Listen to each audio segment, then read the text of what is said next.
Good morning, everybody. I am Jessica, and this is Stu from 2110 Fitness.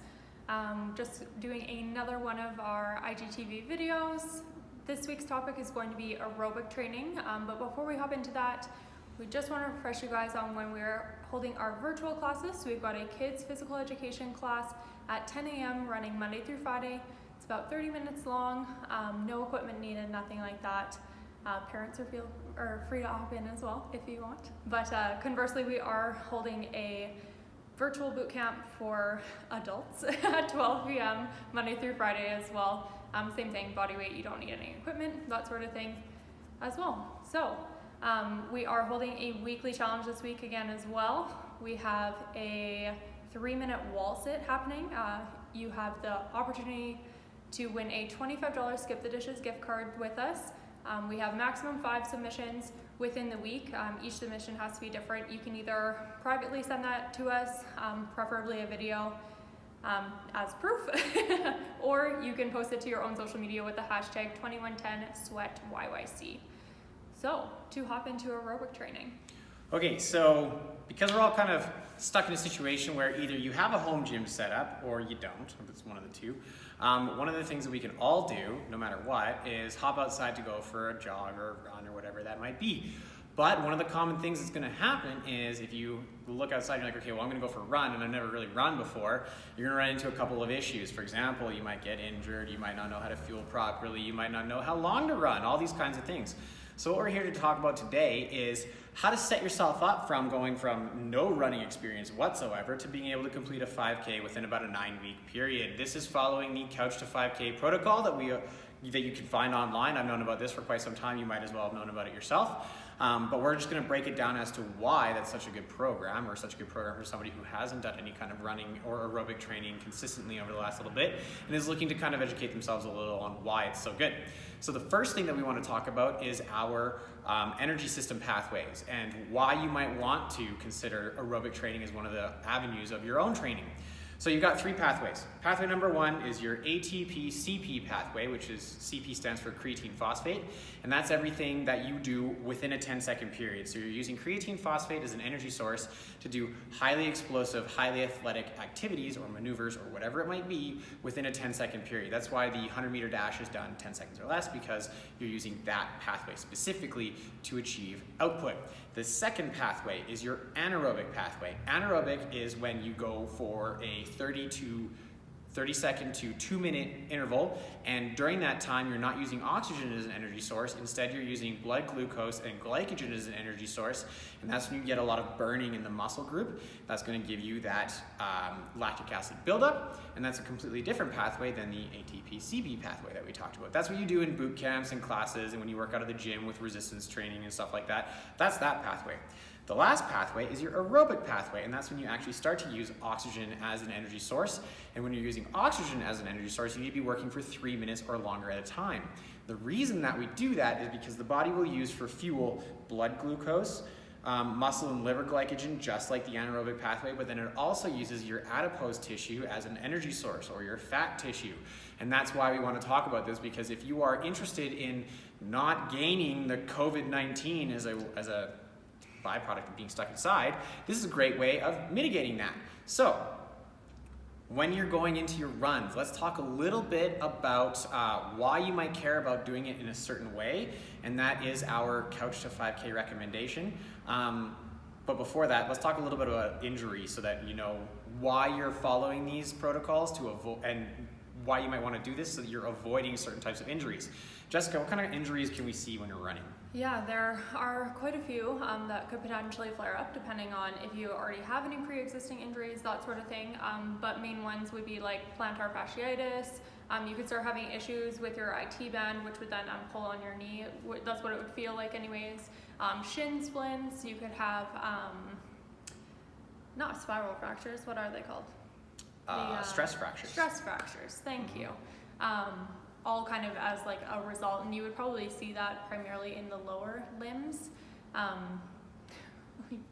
Well, I mean, You're not using your running, arms to run, are you? Some people use their arms. There are a variety of protocols out there of how to use your arms, so that is definitely something you can explore if you're looking to perfect your running technique or want to try different things.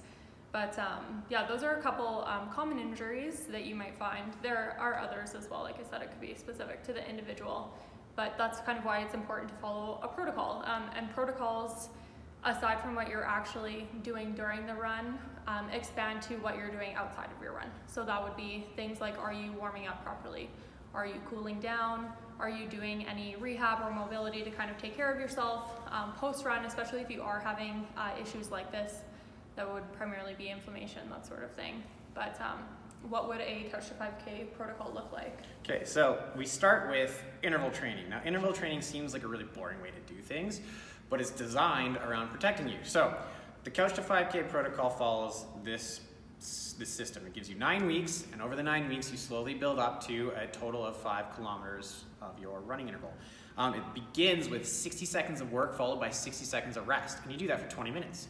That means it doesn't matter, they don't give you a pace, they don't recommend a pace of any kind, a speed, a distance, nothing. They just say, okay, go for a jog for 60 seconds, then take a 60-second rest where you're walking, and you continue to do that for 10 total rounds or 20 total minutes. And you do that 3 times in the first week. The second week, you do another 3 runs. This time it's run for 90 seconds, walk for 2 minutes, and you do that for a total duration of 20 minutes. You do that 3 times in that week. The third week, yet again, another 3 runs. This time you're running for 90 seconds. Now you're walking for 90 seconds, and you're starting to take away some of that rest. The fourth week, you're doing a different type of protocol where you're now running for 3 minutes, then you take a little break, then 5 minutes, then you take a little break, then 3 minutes again and whatnot.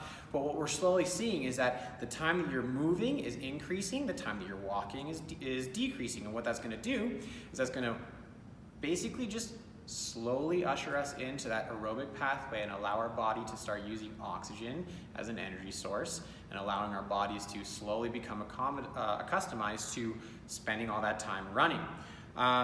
Other things to consider while you're doing all of this type of movement is, like Jessica said, complementary things to that running throughout the week. So you're not just supposed to hop up off your butt and go for a run and say, okay, well, I did it. I actually got a message about that this week. I got a text from somebody. They're like, oh, I got like 5 runs in this week. Awesome. And I looked and they sent me what their runs were, like how long it was and how far and whatnot with one of their apps. And it was 5 runs within about a week, and they were all 20 minutes long, and we hadn't really done a whole lot of running with this individual beforehand, and I'm like, that's awesome, that's great.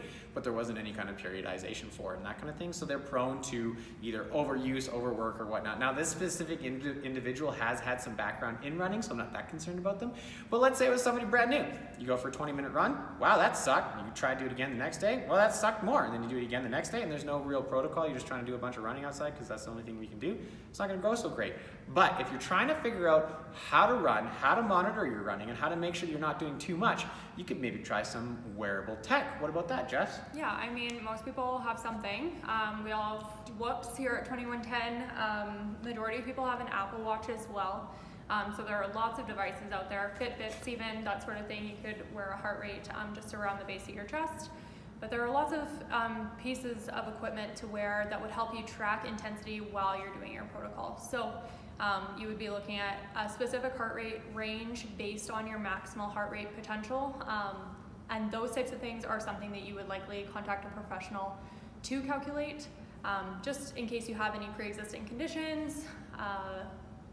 They know how to calculate heart rate appropriately, but it just becomes very specific and unique to you, which is why maybe just finding one on the internet isn't always the best option. It's sometimes better to seek help. But I just wanted to touch on if you are a new individual to running. I personally, not really a runner.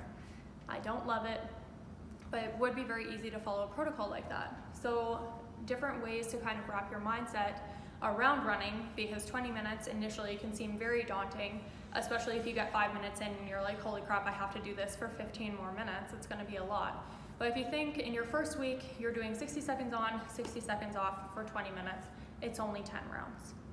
If that even seems daunting to you, you've never ran before in your life, you don't do any physical activity at all, maybe cutting that down to just 5 rounds or only 10 minutes is a good place for you to start. So all of this is scalable. These are just basic recommendations. You can find easier ways to work your way up to this protocol. so that you feel like ready and confident when you finally get to that point. Aside from that, when you're looking at like warm up, it could be any form of like dynamic movements. Static stretching isn't always ideal. Getting the body actually moving, not just pulling in a isolated position, is great. Like, isn't always great. Sorry if that wasn't clear. And then for cool down, same thing. Like, you would take your run into a walk, then you could work into some dynamic or static stretching movements as well. But and then rehab, you'd be looking at any form of mobility, especially if you are feeling like you are having some kind of inflammation somewhere, whether it's plantar fasciitis, IT band, that sort of thing. There are a variety of techniques out there, like self-myofascial release. You could use a lacrosse ball, foam rolling, various techniques that you can just simply Google or reach out to one of us to figure out what is suitable for you. But yeah. Now remember, all of this stuff pertains to somebody who hasn't done a lot of running in their history. If you've already done some kind of aerobic activity previous to this, and let's say you've done a lot of cycling and you want to hop into running, you could probably handle a little bit more than somebody who's not done anything, but you still want to follow some kind of protocol to give yourself enough rest. Or if you're an experienced runner, you don't need to listen to any of this stuff, but you do want to follow some kind of protocol to give you either a goal to work towards or make sure that you're not overtraining your body. That's one of the things that we want to be a little careful of. As you're running, you're getting thousands of strikes per run of those feet on the pavement or on the grass or whatever it is you're running on. So you don't want to work too hard to put those feet over the edge so that you don't actually get to use them as frequently as you want. Anyways, that's our little spiel on aerobic training for right now, because it's something that everybody can do, everybody has access to if you choose to. We talked previously, we talked at the beginning about our classes during the week. We offer those classes Monday through Friday at noon. It's either Jess or myself that's doing that. We also offer our kids class at 10 a.m. We are also offering weekly challenges for us to try to keep each other accountable and connected. Any other notes to finish on, Jess? I don't think so. I think that sums it up. Basically, our take home is find a good place for you to start, monitor your intensity, track your heart rate, and build up from there, because there's no reason that everybody can't be active right now. Awesome. All right, we'll see you guys next week.